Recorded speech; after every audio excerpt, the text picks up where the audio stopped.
Bindi is an unsolved mystery from the roots of Hindu mythology. It was documented in Manu Smriti around 200 BC and has travelled through time and space. A cross-culture tradition that has its arms spread across the South Asian diaspora, such as Indonesia, Sri Lanka, India, Bangladesh, Nepal, and Pakistan. In ancient India, Bindi was considered as a mark to identify different social groups and their professions. The Brahmins applied white chandan, signifying purity of a priestly nature. The Kshatriya applied red kumkum, signifying the valor of warrior races. The Vaishya wore yellow turmeric to signify prosperity as he was devoted to trade. The Shudra applied black bhasma or charcoal to signify service to the other three divisions.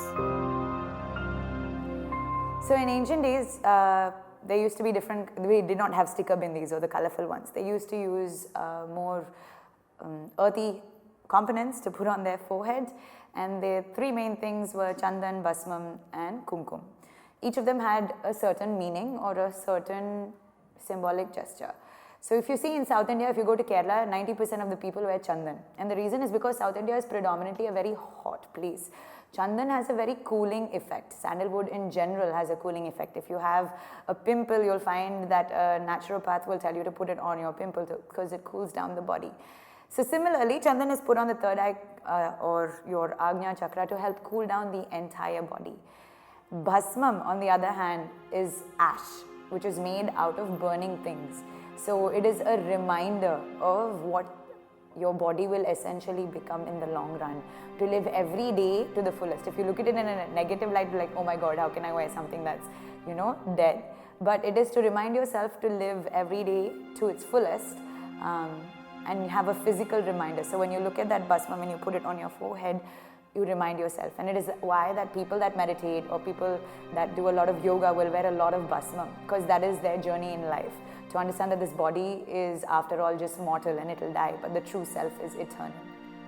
The last one is kumkum, and you'll find that it originally started with people that were married women wore it, and it was just a symbol of prosperity and wealth in every aspect of life, both financially, emotionally, and in terms of a family.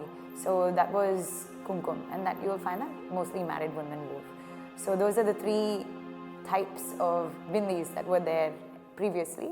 Now we've evolved to stickers and colors that match with our clothes.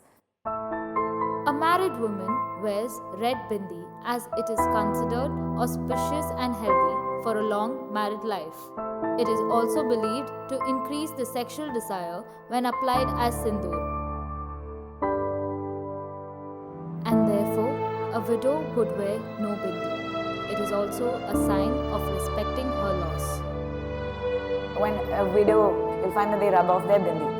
And they do this because what? It is a loss of prosperity in your familial circle. So it's just that you no longer are prosperous in that particular aspect of your life.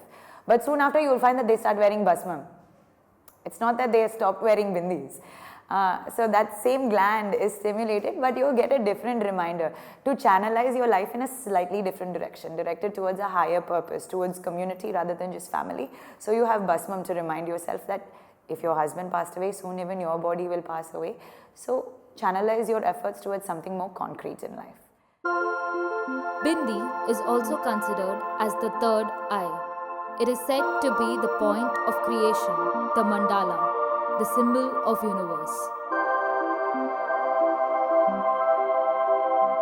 In yoga, this point is also called the Anya Chakra, the seat of greater wisdom and intuition. There are multiple chakras in the body, and out of which 7 are the most famous. The one is the Sahasrara, the next one is the Agnya, where the bindi is normally put.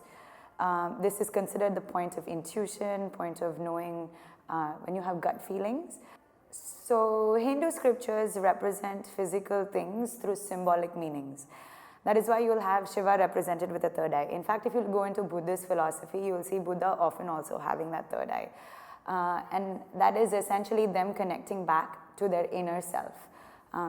So always in meditation, you'll find if Shiva is in deep meditation, his third eye opens, which means what is the eye of meditation, the eye of intuitive knowledge. So it's just a connection back to your own true self. Your inner nature knows a lot more than you give it credit for. So by meditation, you access that intuitive knowledge, your true self, your connection to the divine, your connection to the universe, or whatever you want to call it. So that is what the third eye chakra is. It's just your connection to a higher power. Little do we know whether there is any real proof to the spiritual and cosmic assumptions, but Bindi has found its way into our life in many forms. For example, fashion. We see Bindi put on models whenever there is an ethnic vogue, so much that we even see Bindi paired with other clothes and not just ethnic wear. Look into that perspective of Western clothes with Bindi. You all heard about the retro style, right? Mix and match of what was there in late 60s, 70s, and how you can mix and match the clothes according to that and how you match it with today's fashion. You can wear a nice Western top and you can still go ahead with the Bindi. You can even use an eyeliner to draw Bindis to match with your clothes, something like a snake or something like a stylized mark or something. And not only that, if you are doing a bridal collection of ramp walk, a dress is complete, a collection is complete only with a Bindi. So they do a lot of research. The bridal Bindis are totally different from the normal ones, what they basically wear. Bindi is not only for the forehead, they also develop it over the eyebrows. And you can see the most popular fashion icon of Bindis is our great pop singer Usha Udum.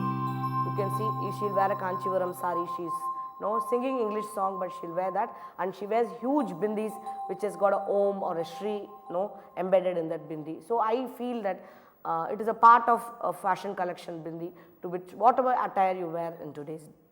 Bindi is not just sported in India, it's also a fashion statement all around the world. Selena Gomez was also seen wearing a bindi in her recent MTV Billboard Music Award function as well as her concerts. Even Beyonce as well as other celebrities have seen to wear a bindi all the time. Bindi and Bollywood. Though Bindi sounds like a trivial element in a huge ocean like Bollywood, it is necessary to study the roles that women represent when they are wearing a bindi. For example, Pico, Paro from Devdas, Geeta from Swadesh, Mother India, and Shashi from English Winglish. Bindi has shown these women as strong and free-thinking women who fight for a cause or break barriers, and are Desi women who love and embrace their culture from their heart. But is it the case in reality? Bindis don't exactly hold any significant traditional value to me as a person, as an individual. My culture allows me to, and when I wear a bindi, I feel like it's an extra ornament and gives me a special kind of identity, actually. Also, when I wear a bindi, I feel a little bit more empowered because all my life I've seen powerful women such as my mom, my aunt, my grandmom, all wearing bindis, and I've always thought of it as a sign of weapon, at least I guess for women. So in that way, whenever I wear a bindi, I feel like I have that kind of power in me and that I can achieve anything that I set out to do in that particular day. Nothing beats the look of a girl with a dot of bindi, I guess. Bindis can often disguise of a desi look which tend to be different from the modern attire these days. And it has become a practice actually.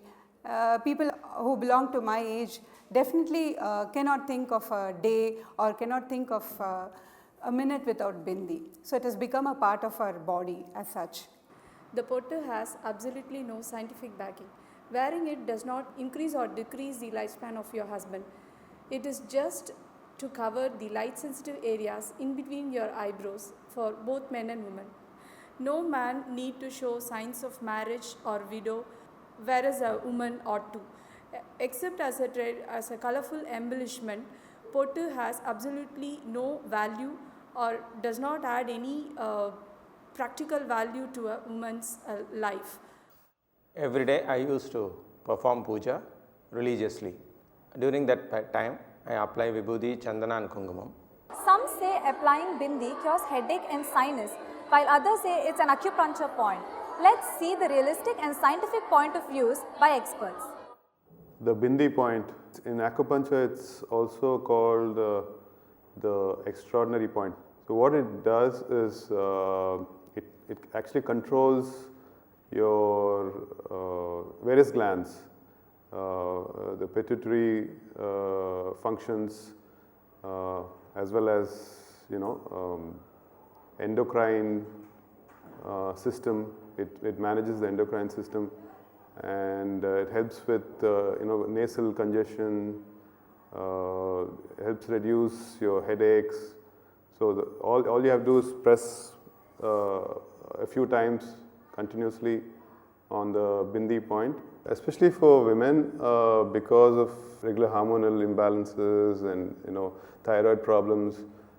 It's extremely important that they wear it, because what the Bindi does is it activates those points continuously, and that's what matters, because otherwise you'll have to keep pressing it whenever you feel or somebody reminds you, whereas the Bindi activates that. With every move in your facial muscular move in the face, it will activate the point. In allopathic medicine, there is no known benefit from keeping a Bindi or anything on the forehead. In fact, there have been some instances where some allergies have developed and some chronic dermatitis problems have developed because of this. But there's definitely no known benefit by keeping a Bindi. As far as allopathic medicine is concerned, I am not sure about other systems of medicine. Today, Bindi is seen as an ornamental element or as a sense of dressing style. Not many know or believe in what ancient Indians claim. Does it still help as an identification even today? Does it increase one's sense of intuition even today? Or provide health benefits even today?